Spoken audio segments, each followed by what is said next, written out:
The £120 Hickory Warbow has come back for a bit of rework because it's basically just too heavy for my mate JT to shoot. You can see a bit of deflex in that top limb, but it gives me the chance to rework it slightly and improve the tiller. But of course, to do that you need to look at what it's like to start with. So let's take a note of that little bit of deflex here. Is it deflex or is it a weak point?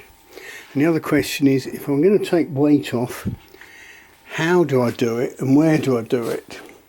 Well, I could take the width off, which is a good way of saving weight, because taking wood off the width doesn't actually lose as much draw weight as taking it off the belly.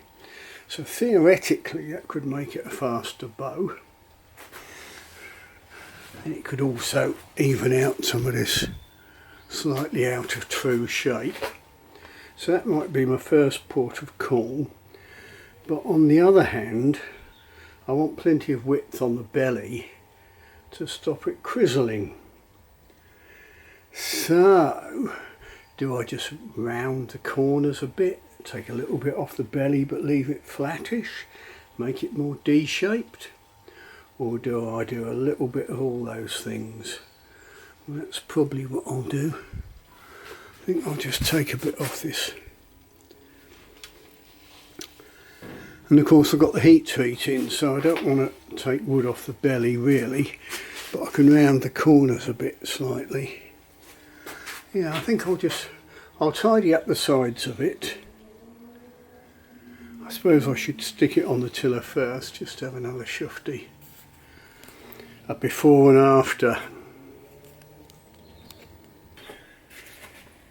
So here we have it for a quick look on the tiller, just so I can have a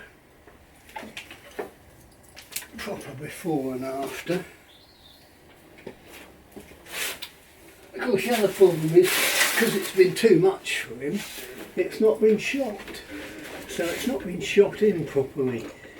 So it's not had much exercise.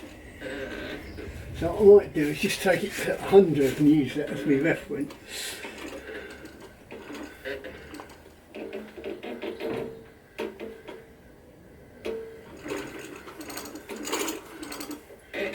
Or maybe 110. This thing can take it down from 120 to 110.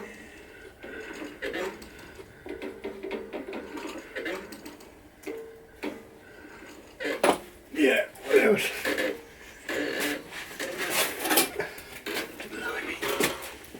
Well, I reckon that was 110 at about 27 and a half.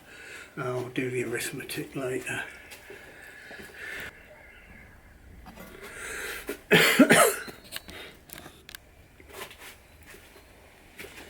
I've taken some off the sides where it was sort of undulating outwards, so it's basically cleaner and straighter.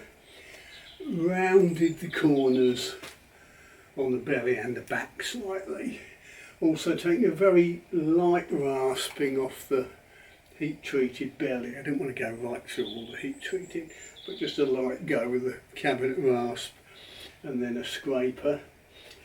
So give it some exercise and see how it looks.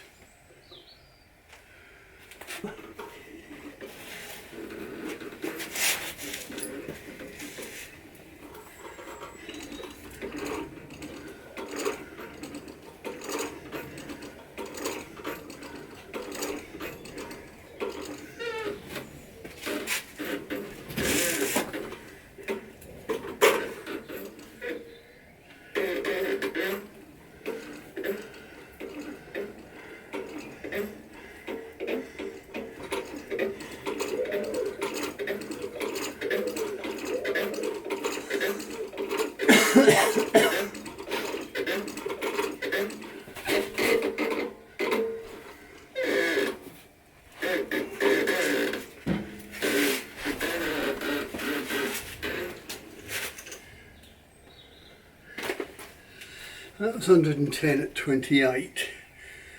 I'll have to do the arithmetic and see what that is at 31.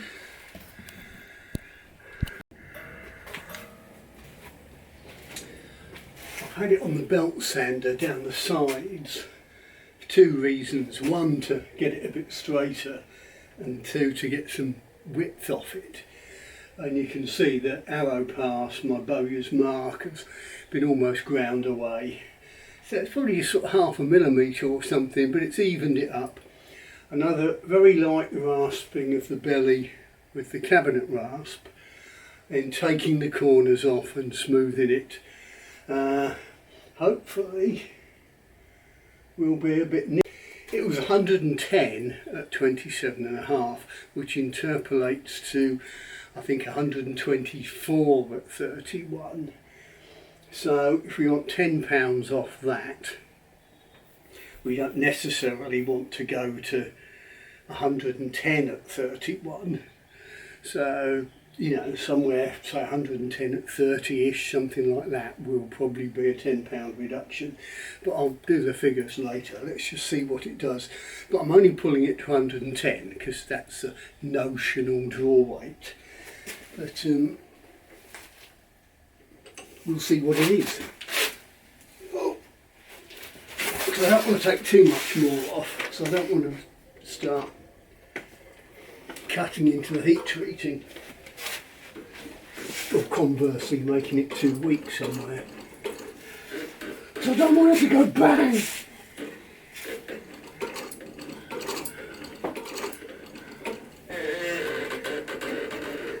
As I said before, you've got to bear in mind it's not been shot in, so it's going to lose weight, it isn't going to gain weight.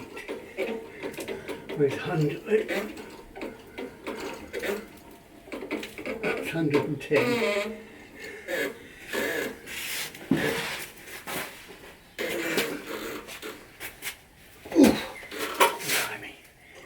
Right, that's a whisker over 110, but you can't measure these weights accurately. And from where I was sitting, it looked to be at 30 inches, so I reckon we're there.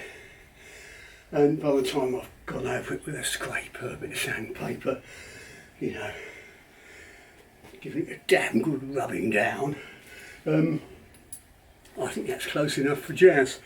And JT can have a go on Sunday, see if he can pull it out.